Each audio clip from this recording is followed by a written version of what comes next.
All right, good afternoon again, and many thanks for staying with us right here on Opposing Views on MX24 television. We're coming to live from our studios right here at East Legon, the Silicon Square. We're on the Boundary Road, close to the MX24 roundabout.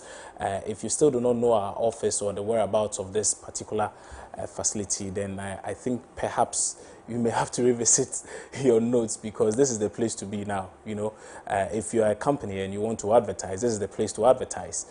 So one of such companies advertising on this particular platform is the Free Age Restaurant and Bar. And you see, around this time, you know, yesterday the weather was a bit some way. So up until now, some people are still in bed. Those who even went to work are sleeping.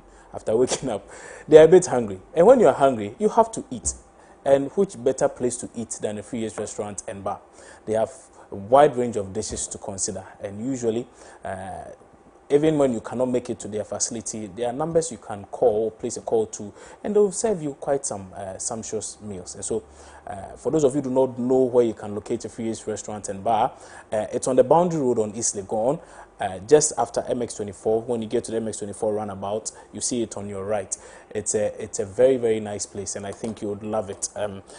If you want to place an order for a meal there, do well to contact this number, 0246 080925, 0246 080925. The name is Free Age Restaurants and Bar. There you go. So you can see images of that very facility. If you go in there, you'd see such a plush and bougie atmosphere where you can yourself go and have some fun, or perhaps go with a few friends, family, wives, girlfriends, concubines perhaps, and just go have some great time over there.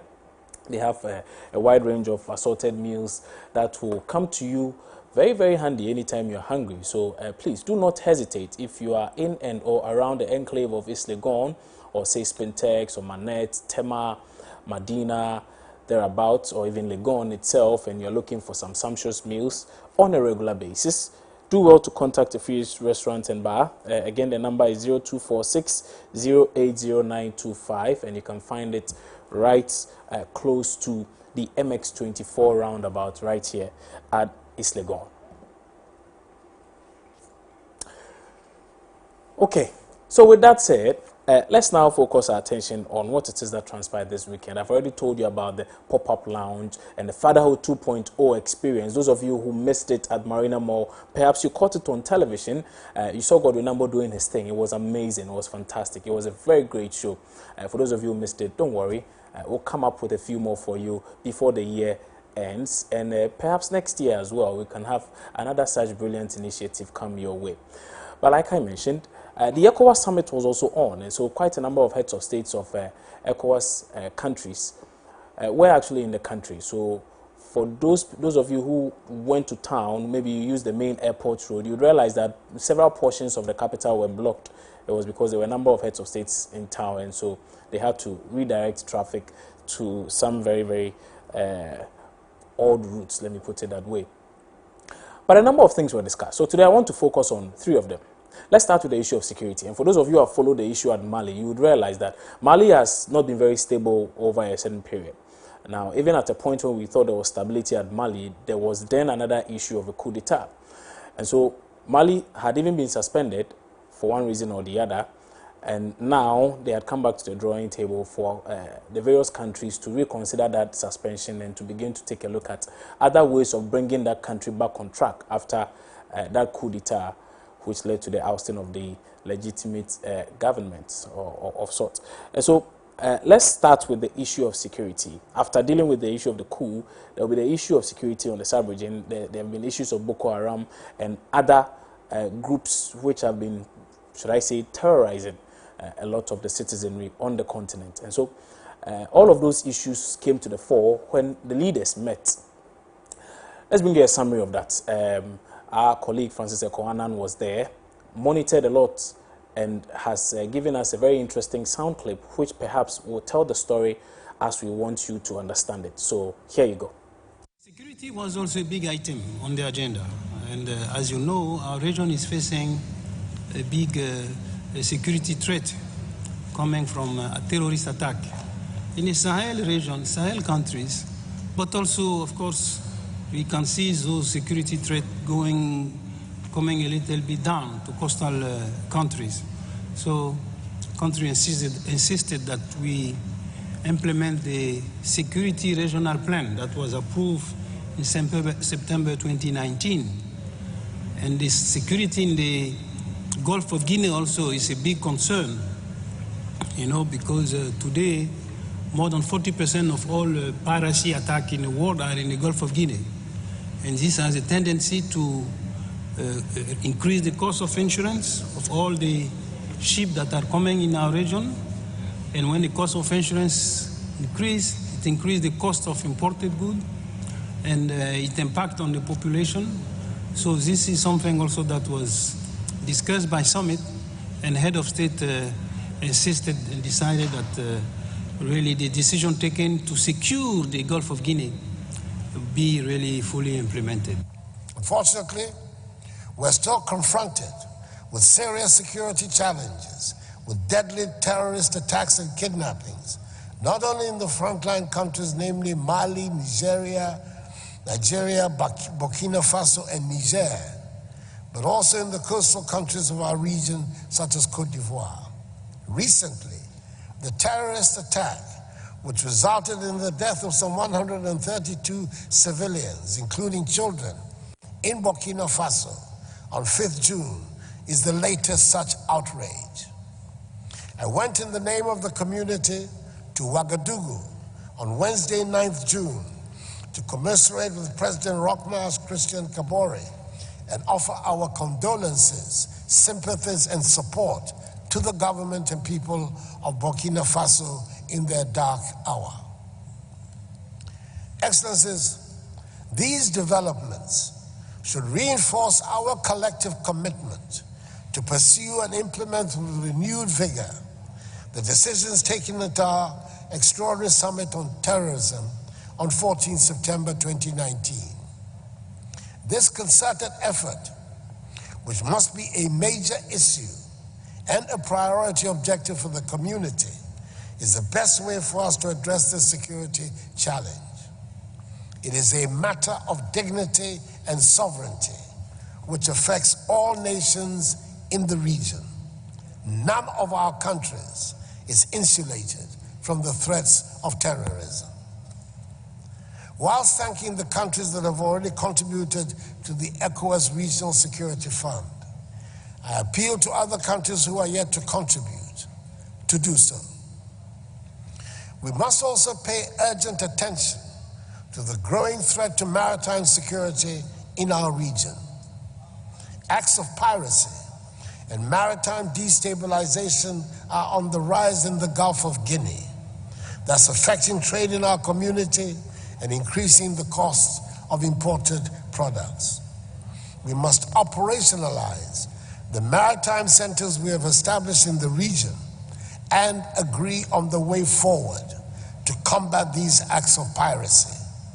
We cannot hand over control of the Gulf to pirates.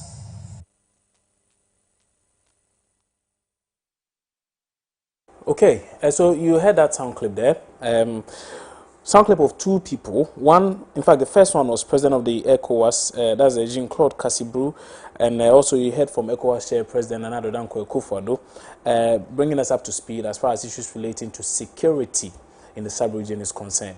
At this point, let me introduce one very, very important gentleman to this conversation. The rest will join us pretty shortly, but I just want to introduce one gentleman now. Mutaru Mumuni Mukhtar is Executive Director for the West Africa Center for Counter-Extremism. Mutaru, good afternoon. Many thanks for joining us right here on Opposing Views. Good afternoon. Right. Good afternoon to your viewers. Great. It's good that you've joined us today. We're really grateful you've taken time off to join us. There's a lot we really want to talk about, but I don't know whether I should. I think I should. Maybe I should start by taking your views on what it is, what the exact security situation on the sub-region looks like. Is it as bad as many are saying it is? It's probably worse than what most people, see. Anyone who has been following security in West Africa in the last decade or 8 years would understand that the threat of violent extremism is real and is pervasive. It has ravaged many countries within the sub-region, more than half of the entire region is engulfed in violent extremism in one way or the other. We've seen, especially, most importantly, the fact that violent extremism is changing, is spreading, and it's becoming not only pervasive, but it's taking a character of violence in a manner that makes it difficult for state actors alone to deal with. And we're also seeing the threat descending from the Sahel towards coastal states, from Burkina Faso, initially from Mali, Niger, and northern Nigeria.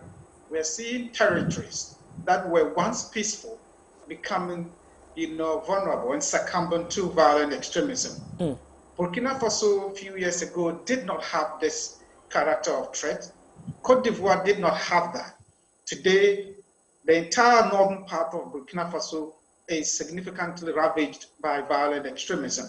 And we know that there's been significant infiltration of citizens from Burkina Faso, some of which are believed to include people who have been involved in the campaign in Nigeria, in Burkina Faso, and Mali. And there's been some reports of attacks in the northern part of this country. And given the fact that our borders are very porous, it leaves no question that we are as more, vulnerable as the other countries within the sub-region. Interesting. You raised some very, very interesting points here, things we all need to pay particular attention to. But since you've brought in the issue of Mali, let's switch quickly to that very conversation as well. And then perhaps we lump them together and then break it down along the line. But let's first hear from ECOWAS Chair Nana Dankwa Akufo-Addo, as he talks about the issue of Mali and what perhaps ECOWAS is doing about that very development. And so we will get that sound clip, and then once we have that, I'm sure it will serve us, it will give us context as far as this entire conversation is concerned. Again, let our viewers know that this show is live on all our digital platforms, on Facebook, Twitter, and also on YouTube. The hashtag is opposing views, and of course the handle is at MX24GH, at MX24GH. We are dealing with an issue that is very, very important to you and I. Once upon a time, there were people who just went to a mall, and then before they could say Jack, something had happened, and several lives had been lost. In Nigeria, just a few blocks from here, there have been several issues that have happened there. So when it comes to issues of security in the sub-region, we all need to pay critical attention to it. And so Mutaro Mumuni Mukhtar, like I mentioned to you earlier, he's the Executive Director for West Africa Center for Counter-Extremism, and he's been giving us his preliminary views on the security situation on the continent and how it is. And he cited one or two things, particularly in reference to Burkina Faso, how perhaps things at the time were not even as bad as now. I posed a question to him as to whether or not the situation is as bad as people say it is in the sub-region, and he suggests that it is probably even worse. So let me hold my horses and take a listen to Nana Dankwa Akufo-Addo as he gave all of us a bit of an update as to what, not Nana Dankwa Akufo-Addo, ECOWAS President Jean-Claude Cassibrou, as he gives us a bit of an update as to what the Mali situation is now, and then when we return, we'll go into all the other issues. In August 2020, when there was a coup d'etat, and as soon as the coup happened, ECOWAS reacted very quickly and sent a delegation there. ECOWAS reacted by nominating a mediator to facilitate the resolution of the crisis. And the ECOWAS chose the former President of the Federal Republic of Nigeria, President Goodluck Jonathan, to be the mediator for Mali. And the mediator has done an excellent job. And in meeting here in Accra in September 2020, if you remember, there was a roadmap that was approved for the resolution of the crisis in Mali. And a president for the transition was nominated with a civilian prime minister. Both of them were civilian. And a new government was set in place. And the process worked until last month, In fact, they made progress because they were able to work on the preparation for the next election, presidential and legislative. But unfortunately, during the course of this process, difficulty arose. And on the 24th of May, last month, there was another coup. So immediately after the coup, 2 days after that, ECOWAS sent a mission. The mediator was in Bamako to discuss with the people, the new authorities in Bamako, and there was also an extraordinary summit here in Accra on the 31st of May. I don't know if you recall. And during the summit, there were strong decisions were taken.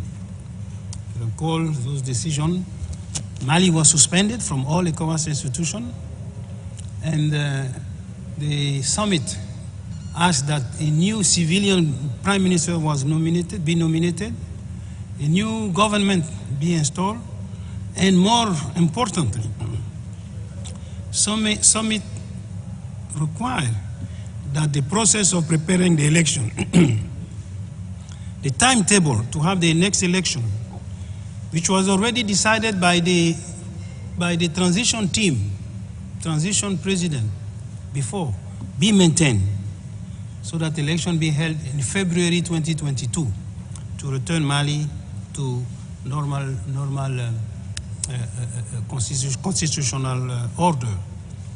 So the summit reviewed the situation, heard about the mediator, about the current situation, because the mediator immediately after the summit went back to Bamako on 8-9 of June.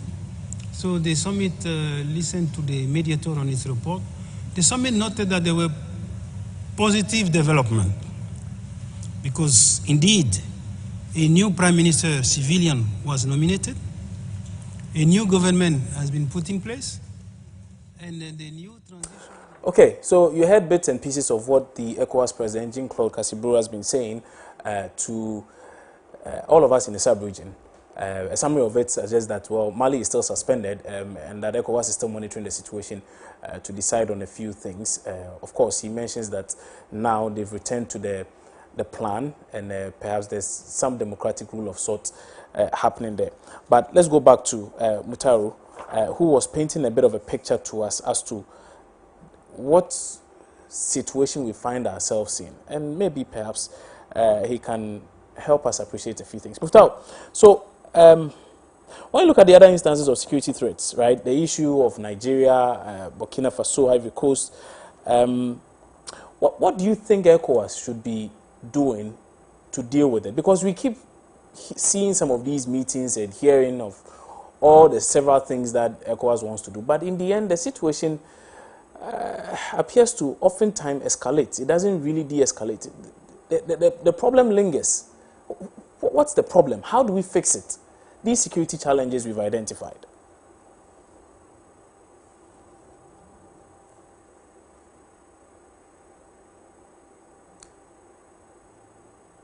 All right, I think Muftar may have to unmute. Okay, right, go ahead. Yes, Muftar, we can hear you now. Great. Yes, so in security matters, we often say that measures or policies are a function of threat perception. Okay. Your perception of the threat or your diagnosis of the problem would inevitably lead you to certain measures. Yeah. We've been doing this for a very long time, since 1975. We've been looking to position, create an environment to build a peaceful, prosperous region. It has failed us. It failed us significantly. What is happening today, specifically when it comes to violent extremism and terrorism, largely it is a manifestation, of the anguish, the frustrations of citizens who have lost faith in their states, in their leaders' capacity to provide them the full entitlements of citizenship, the opportunities relating to job creation, the issues relating to marginalization, and the conducive environment that allows people to go about their jobs and their work normally. If you look at what has happened so far, since the outbreak, the onslaught of terrorism, especially from 2009 up to present day, we have seen a disproportionately higher focus on combat approach, militarization of the measures in dealing with the issue. And today, it's significant to note that that in itself is counterproductive. The militarization of the effort sidesteps the reality of the issue. It ignores the problems of development and the provision of social amenities for the communities where this challenge exists.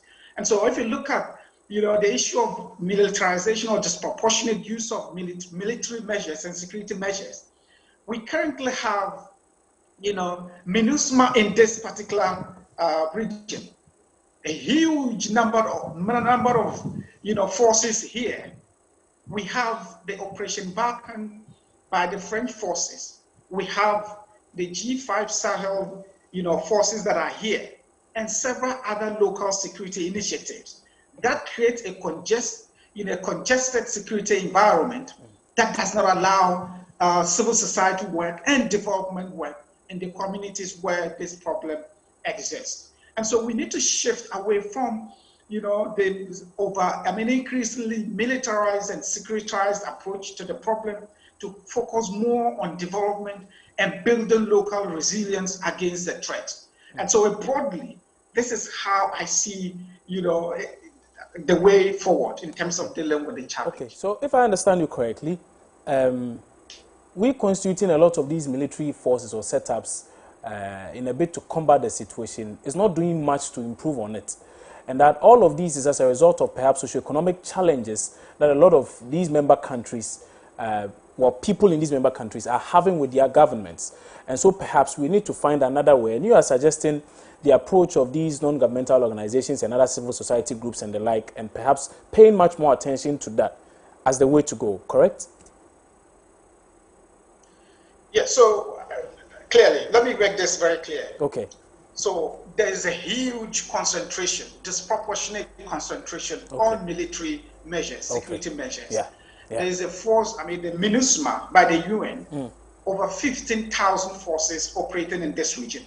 We have Operation Barkhane by the French forces, over 5,000 forces here. We have Africa Command here. We have the G5 Sahel forces, over 5,000 of them here. And we have, other related programs, special operations by the, Operation Takuba. And of course, the Accra Initiative came to focus on the interagency cooperation and information sharing. All this together, collectively, seem to be the obsession in terms of regional approach to dealing with these issues. And my argument is the inherent problems and challenges with this approach is that there is fatigue within the local population and interfacing with these security measures. A gross human rights violations, experienced or recorded by these forces is undermining support and local goodwill from the local population. It is making it unpopular in terms of using security to resolve this issue. Security measures can only, ensure stability. They can actually forestall all that, but it's lacking in terms of ensuring long-term sustainable peace in the regions where it operates. So our approach must go hand in hand with development measures, measures that speak to the real issues, the factors that motivate vulnerable individuals to succumb to radicalization and violent extremism. Then if I understand you correctly, any suggestion... continue, to labor in this. Yeah. Any suggestion then, if I understand you correctly, any suggestion then to consider putting together a standing force to counter this terrorism thing will be moot. It will be dead even on arrival, because already we've had similar establishments and they didn't really do what it is we expected of them. It is not to say that the security approaches are not important, are not relevant. There is over-concentration on military measure, combat approach, which in itself, generates significant backlash that undermines the objective for which they operate. Right. We need to, balance that with significant concentration in terms of development programs and initiatives, okay, than building local resilience, engaging local community leaders, traditional leaders, and civil society actors. Local community leaders command higher legitimacy and goodwill from the local population. So they are in a better position to be able to stand in and engage vulnerable individuals and the local community, to help build resilience against violent extremism. So we need to decentralize the measures and involve local community actors in dealing with the problem. In my final question, I would ask this. There's been a lot of focus on actually what goes on ground, but in the last session, we did hear a lot of concern about things that were happening on our seas as well. How big of a threat is that as well, from where you sit? Of course, the people who are familiar with the threat of, insecurity in our waters, you would remember that the Horn of Africa was a sustained area of, attacks for pirates up to say 2010, 2012. But the threat descending towards the Gulf of Guinea, and the Gulf of Guinea now, represents what we call the sustained area of attention for pirates. So the Gulf of Guinea, it's a very, very, vulnerable space for pirates. And we need to focus on that. And it's so important because it has significant impact on mainland, life, economy-wise, social life, and our relationship in terms of trade. Yeah. So if we continuously have piracy attacks on our seas, it increases, insurance premiums for people who engage in international trade. It raises your risk profile as a nation. All this collectively impact on cost of living. Yeah. So it's important that we tackle this issue very seriously. There's a major issue of the blue economy. How can we harness, the economic opportunities that are within the maritime, the water bodies that we have. And so it's important to design a very robust and comprehensive security strategy for our maritime space. And I hear our president speaking, as chair of ECOWAS speaking, he's saying the right words.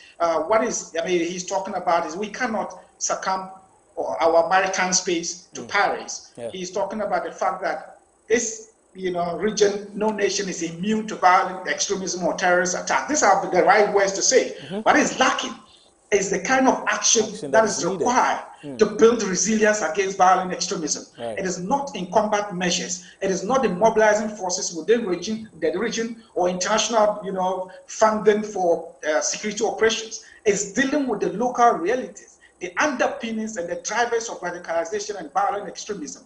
This is the more sustainable and realistic way to deal with violent extremism in the long term.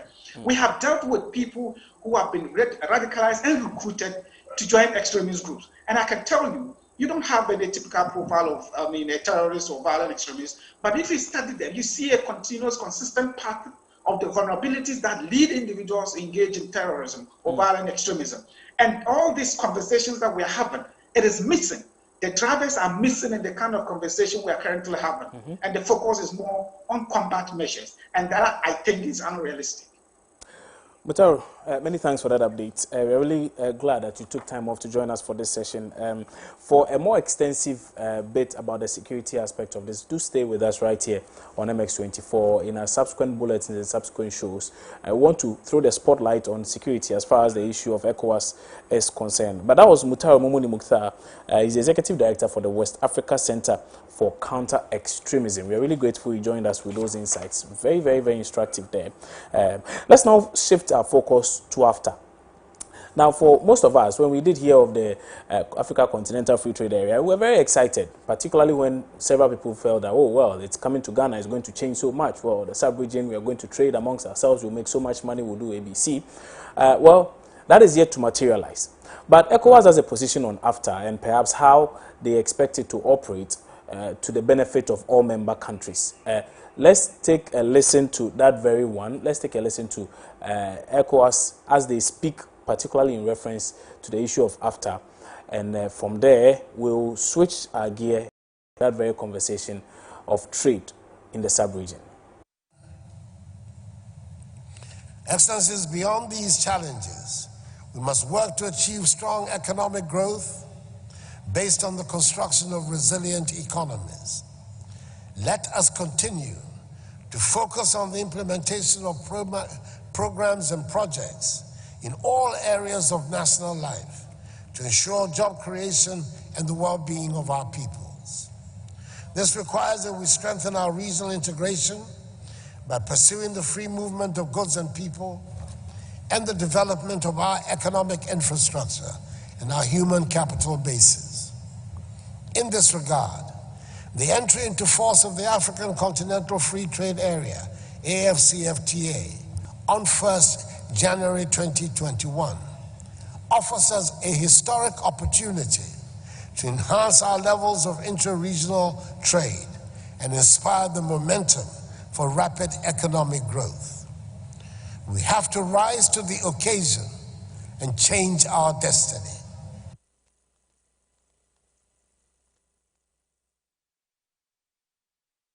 That was ECOWAS Chair, Nana Danko Akufo-Addo, giving us a bit of an update as far as the Continental Free Trade Area is concerned. He also suggested, among others, that, much as the COVID situation may have impacted a lot of things, well, things are beginning to ease up slowly.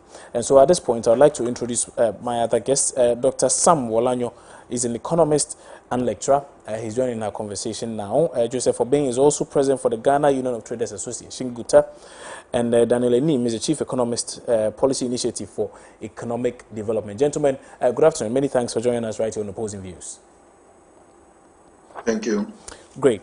I think I'm going to start with the economists because, Enim, I think your line is muted. If you could unmute for us, it will be very, very grateful.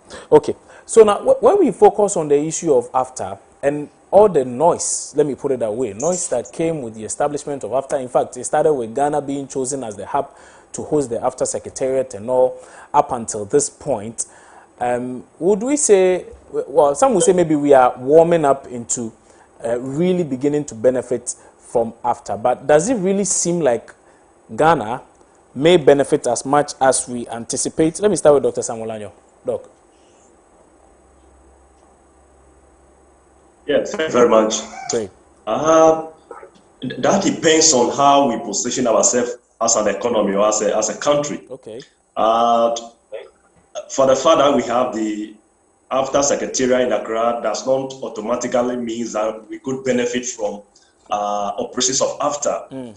Last week, I wrote a piece where I suggested that we should be thinking of making Accra a financial hub in Africa, and that is to take advantage of Afcfta. What it means is that once trade, exchange of goods and services begins to unfold as a result of Afcfta, it goes with finance. So we can quickly strategize by ensuring that we anchor on Afcfta by making Accra a financial hub. And what it means by my understanding of making Accra a financial hub means that we could benefit from the flows of resources, and that every financial resources will pass through Accra before it gets to its destination within the sub-region. And that, in a way, will beef up our revenue stream, mobilization effort as a country, and also open up the country for opportunities. Now, let me come to the core of the question.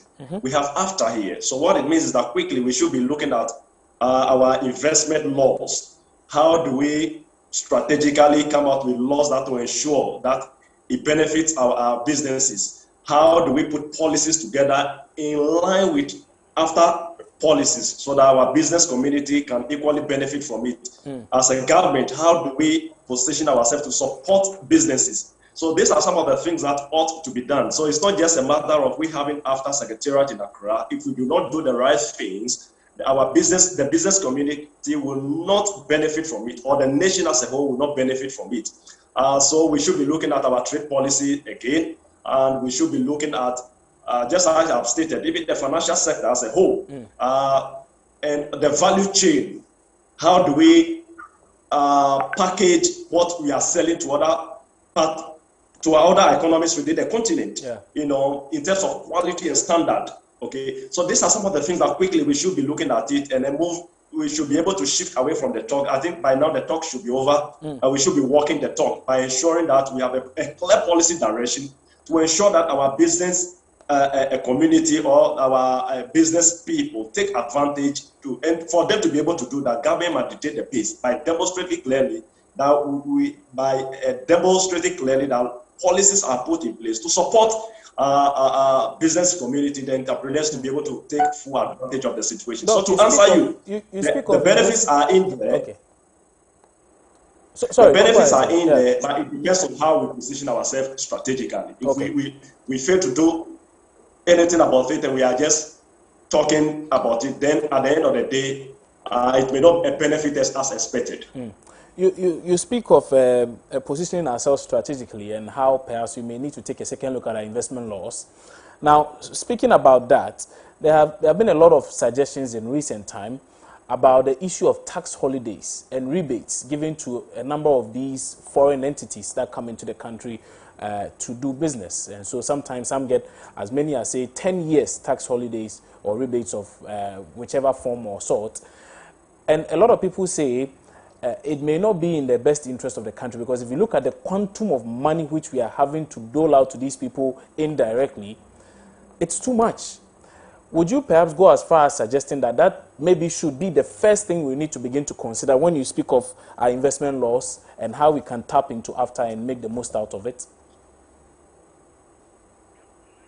Yeah, thank you very much. If you the policy that you have just stated about giving the tax holidays to foreign enterprises, the rationale initially was to induce foreign investors to come to Ghana and participate in economic activity by creating opportunity for the citizens and by extension making more profit for government to benefit in the form of taxation. But it has, over the period, it is evidently clear that we couldn't achieve the intended goal for instituting that particular policy. What it means is that there has been a loophole within that policy that these foreign participants have been exploiting over the years, and as a result, we do not get the benefit as expected. Now, going forward as a nation, I will agree with you that we need to review that particular policy. By reviewing it, what I mean is that it ought to be recrafted in a manner that we could track the performance of these enterprises and match them with the anticipated tax benefit that goes with it, so that we do not give them a whole 10-year period. For instance, it could be maybe your next 3 years of existence, a tax holiday to be able to set up and to be able to do certain things. We give them targets. Once they achieve that, and we can measure it, that their presence in our economy is making a positive impact, then we could go ahead and probably extend it. Okay, so it shouldn't just be a whole 10-year period. They operate, by the time they end the 10th year, they have exploited all the benefits and we do not benefit from it. So I'm of the view that the tax policy in that respect should be also looked at, and not just by giving tax holidays to companies. It should be certain strategic companies that we do not have the capacity as a local economy to be able to participate in that space. Okay, and there should be a mechanism of measuring the impact of that tax benefit and that tax rebate that is given to such companies. In fact, I'm of the view that our local businesses should equally also be considered, where we can, by way of deliberate policy, try and assist them so that they can build capacity. As much as I believe in FDI, that the foreign direct investment flow, I'm of the view that helping your local participants, the actors in your industry, to grow into to be well established is very key and critical to the development of this nation. So to answer you in brief, yes, I'm of the view that is overdue, that we ought to look at that particular tax policy, review that particular policy, and come out with a policy that will actually benefit the economy. Okay, all right, thank you, Doc. I'll come back to you shortly, but let me hear from Daniel Enim. He's actually a chief economist for Policy Initiative for Economic Development, and I'll take his views also on this issue of Afcfta and how perhaps the country. Yes, I'm going to speak to Dr. Sam Olanyo so that we also get his views on this particular issue. Doc, good afternoon and thanks for joining us. Doc, can you hear me? Okay, Doc is on phone. Doc, you can hear me now, I suppose. Okay, Doc can't hear me. But let me go to... Dr. Sam Wolanyo cannot hear me. We'll try and work the lines and get him back on. Once he's able to hear me, we'll continue with that conversation there. But Joseph, for being is president of the Ghana Union of Traders Association, and he's joining us now. Mr. Obin, good afternoon. Thanks for joining us. I know this issue is very important to you after and all of the things, but let me start off on how we ended the first discussion on security. Taking a look at all the concerns that were raised, and when we spoke to the security expert here, he suggested that across the sub-region, the situation may actually be a lot worse than we are even thinking of. And so perhaps we need to even begin to consider another approach to dealing with it. Now, from your perspective, because you do a lot of trading amongst yourselves, country to country and the like, how much of a problem does this pose to your business operations? Yeah, business thrives on peace and secured environment. Yeah. And so it is very important that whatever we do in the context of continental free trade, we make sure that security is even become a focal point of the whole discussion. Because if there's no security, how can somebody even travel or move his wares from one country to the other? So it is important that we are talking around security, and it should be a focal point. I recall quite not too long ago, there was an issue between traders in Ghana, traders in Nigeria, how Nigerians were engaged in retail trade in Ghana. They shouldn't be doing so. There's a law which says this. There was a whole back and forth on that very issue. We were told that there were emissaries sent to Ghana and then subsequently Nigeria and all of that. What has become of that very situation as we speak now? I think the leadership of the two countries are discussing those issues, and I cannot, as of now, preempt anything. And I know, because recently a high-powered delegation came from Nigeria, and all what they seek to do is to make sure that we can live together and trade among ourselves peacefully and get the benefit thereof. So whatever the discussion is within the governance, and we are waiting for any communique to that effect. Okay. Still on that very issue, this may not be the first time such a thing is happening, but we've always found a way to manage it.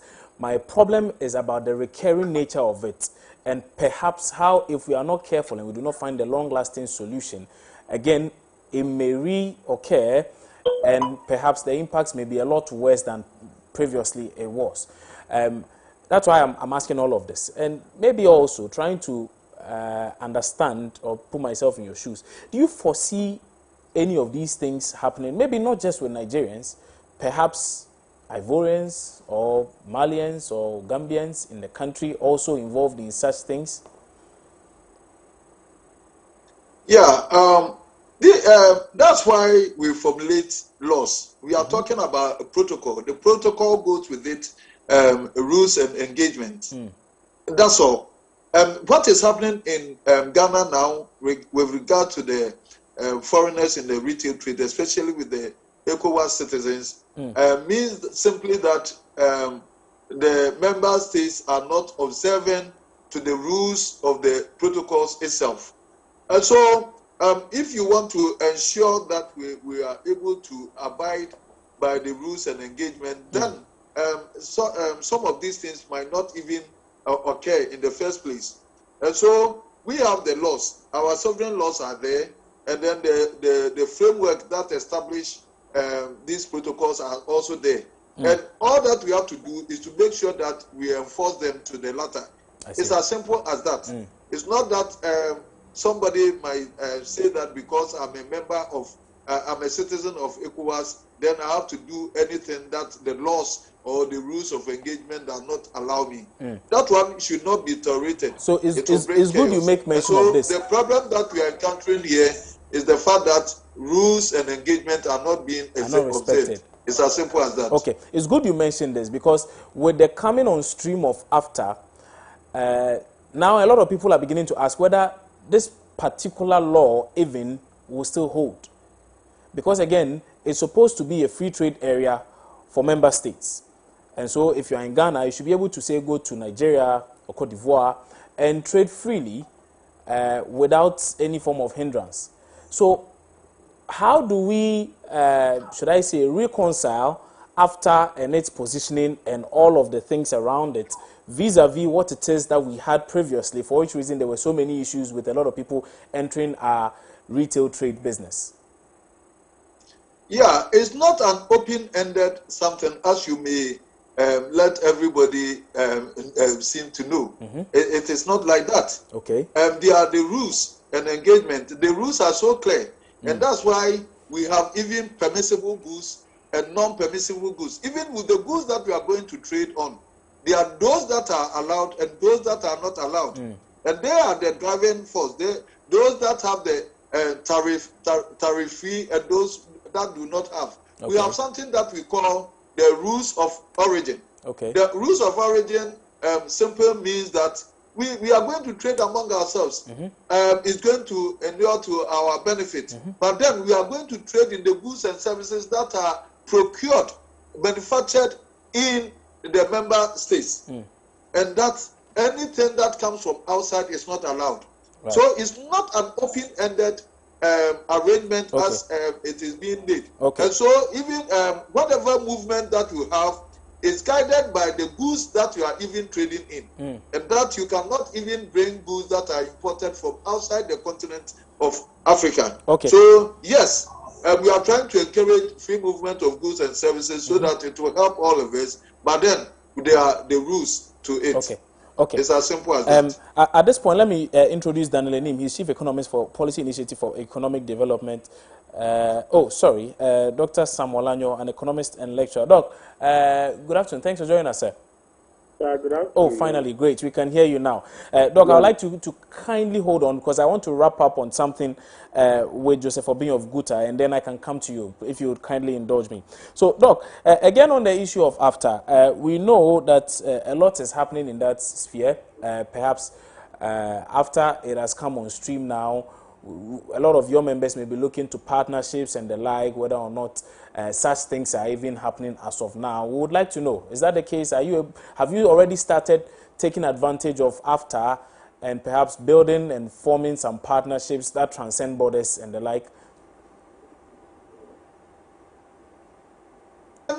AFCFTA was introduced to us when the pros and cons were being discussed. We were overly excited. Right. That we are going to have a great deal of benefit from it. But I'm telling you, most people have started becoming disappointed because there are a whole lot of information that is not trickling in.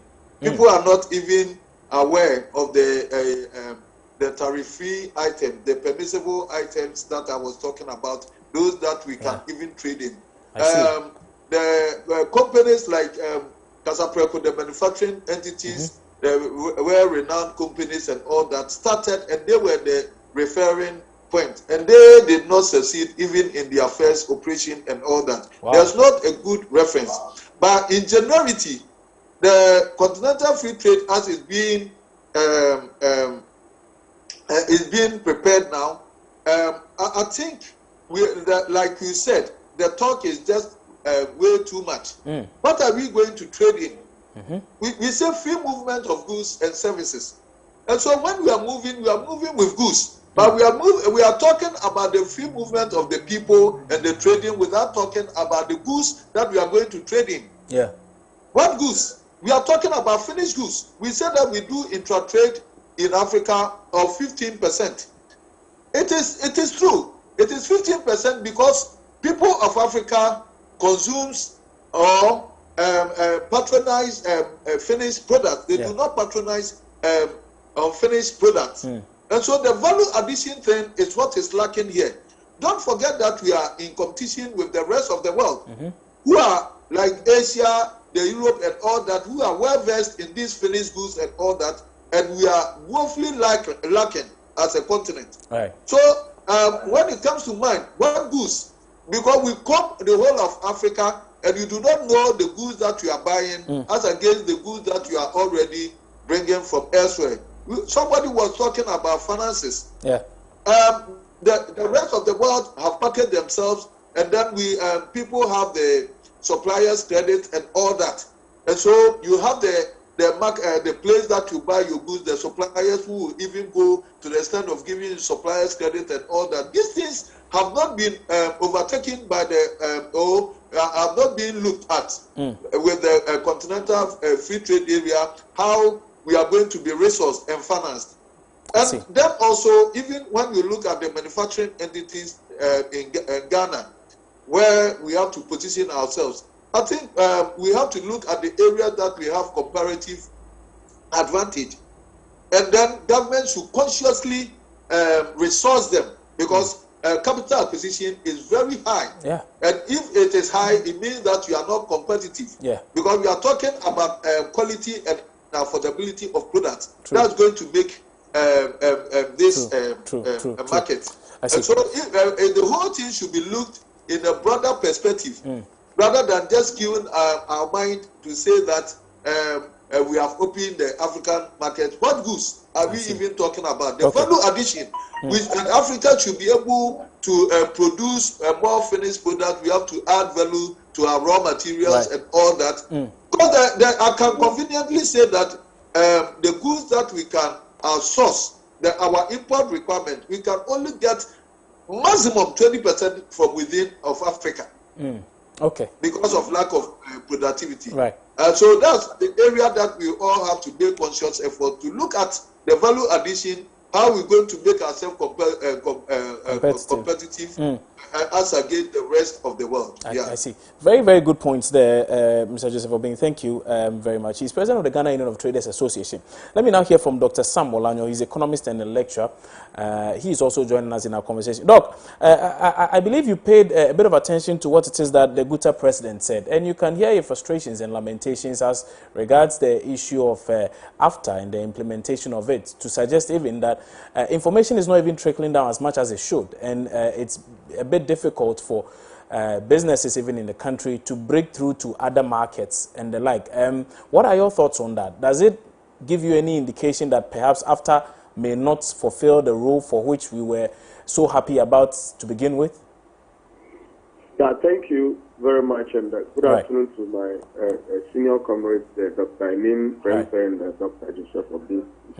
I think, by and large, the African continental free trade area has come as more or less a strategic plan for the African development agenda. And so, in the past, African economy has been one of an import-led economy, and so we're not able to take due advantage of economies of scale and be able to improve upon productions and industrialization processes. So Afcfta has now come, and you realize that we may face some minor implementation challenges since we have not practiced it before. But then, notwithstanding, I think the rule of origin and also observance of the various protocols must be really structured well. Now, what I foresee is that we lack the continental societal education and orientation. So, meaning that most people in the continent are not even aware of such an agenda to increase productivity or to promote trade and industrialization among African sister countries. And so we need a very strong developmental tool in terms of digital infrastructure. We need a very strong education, so that we'll be able to overhaul that sensitization agenda. Now, when you come to the aspect where the continental free trade is supposed to make a greater impact, you also realize that we are talking about product development. So people have the misconception or the erroneous impressions that free trade is all about buying and selling. That is more or less like a ton-a-ton economy. No, it must rather be able to support productivity, industrialization, commercialization, domestication, and even to a very large extent, digitization. And so we really need to produce in Africa and sell within the African market. And so it's not like buying from Europe, supplying Nigeria, buying from supplying in Ghana. That must not be the agenda.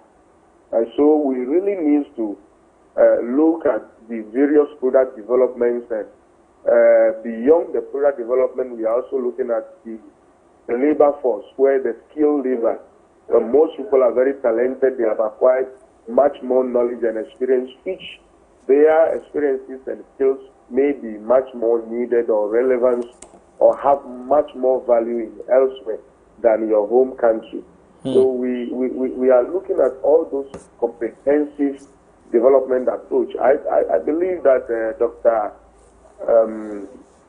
Oben himself and myself were on the same agenda, on the same platform with the Ministry of Trade and Industry when we're trying to draw the policy framework as far as Ghana's side is concerned. Okay. And so the two of us have really shared much more knowledge and opinion about this issue. So there is a need for us to promote intra-African trade. And now, there is a very huge problem coming. That problem has to do with our inability to have one single currency. So the currency is really going to be a very strong challenge to us, as well as language. So if we don't, if you are not able to address these two major challenges, even we are not able to integrate our developmental challenge portfolio. For instance, the railway development, the railway lines that we are developing now, how do we integrate it with that of Togo? How do we integrate it with that of Burkina Faso? How do we integrate that with the Cote d'Ivoire? So we lack that integrated development approach. And so we need to really go back to the drawing board and be able to profess a much more comprehensive development. What we have now is an isolated individual economies that have projected their developmental agenda as far as trade and industry is concerned. I see. But we need that comprehensive one, the integrated one. That policy that will be able to harness, coerce, and ensure that there is that social and economic cohesiveness. And so we'll be able to understand each other's economies. For instance, if a ball of kenke is 2 cities in Ghana, it should invariably be 2 cities in Nigeria. True. And so we need to do that kind of analysis and form that framework and be able to ascertain the cost-benefit effect. Doc, my final point will be this. We all remember the issue of COVID when it hit, and how a lot of governments in Africa, particularly West Africa, had suggested that, well, this had a great impact on a lot of things that happened in those various countries. Now, though, we are hearing from a lot of ECOWAS leaders that, well, perhaps the impact of COVID may have been exaggerated to a certain point. I'm hearing people say things in twofold. One, to suggest that perhaps because of the panic, they do not really want to dwell so much on the negativity of it. Now, the key question is this. Are ECOWAS leaders creating the right narrative or impression when they keep suggesting that well, COVID did not hit as badly as we thought it would, and so things are not as bad as they seem. And so in a few years, and perhaps in a couple of years, everything will be back on track, and perhaps all may be well for economies in ECOWAS? In my point of view, I believe most ECOWAS leaders don't even understand integrated comprehensive development and even sustainable development issues. Right. And so they might be elected or selected or endorsed as presidents based on the party inclinations and political expediency. And so personally, they might not have that expertise, that capacity, that competence to be able to push the agenda forward. And so unless they have a very strong team, a very strong economic management team that will really understand and tries to push this agenda. Because looking at even their body languages, I don't think they really have the political will to really push this agenda. Right. So I believe that they themselves need a lot more sensitization. The ECOWAS leaders, they need sensitization. Yes, ECOWAS leaders need a lot of sensitization education. They simply don't understand the concept. And they only organize a fora and people write speeches for them, they come and read. We need to push that kind of syndrome aside, whereby if the president of the ECOWAS, if the president of Mali, president of Ghana is speaking, he should not speak because there is a paper before him. He should tell us what he knows. He should share his experience and what is going through his mind as a rational human being, what he thinks supposed to be the solutions to the problem. But this kind of true and poor reading will never solve any problem for us. So we are only best in writing good articles and just be reading, public reading. That's all. So I don't think that we have the political will, we have the governance will. Because if really we want to transform and make our economy the strongest political and aviation hub, and as much as industrial hub, then we really need to take industrialization seriously. Doc, many thanks for your time on Opposing Views today. That was the voice of Sam Olanyo, Dr. Sam Olanyo. He's an economist and lecturer. You heard him speak there to the issue we brought to the fore. He raised quite a number of concerns, including one relating to ECO. He says the two things which perhaps may not help a lot of West African countries as far as the implementation of AFCFTA is concerned is language and currency. The ECO has been on the drawing board for far too long. Perhaps it's high time we paid a lot more attention to it. And so you heard from Dr. Sam Olanyo, like I mentioned, is an economist and lecturer. Also, you heard from Dr. Joseph Obeng, president of the Ghana Union of Traders Association, as well as Daniel Enim, the chief economist, also policy initiative for economic development. And earlier, you had heard from Mutaro Mumuni Mukhtar. Gentlemen, I'm extremely grateful you took time off to join us. We will hope for a longer or an extended version of this conversation, perhaps on Opposing Views, or better still on Spotlight, right here on MX24. But that's it for today's edition of Opposing Views. My name is Kwabena Chenche Hene Boating. I'm grateful you took time off to watch. Our show was produced by Jonah Lady Senanu Dovlo and Marie-France Fojo. I'll see you soon.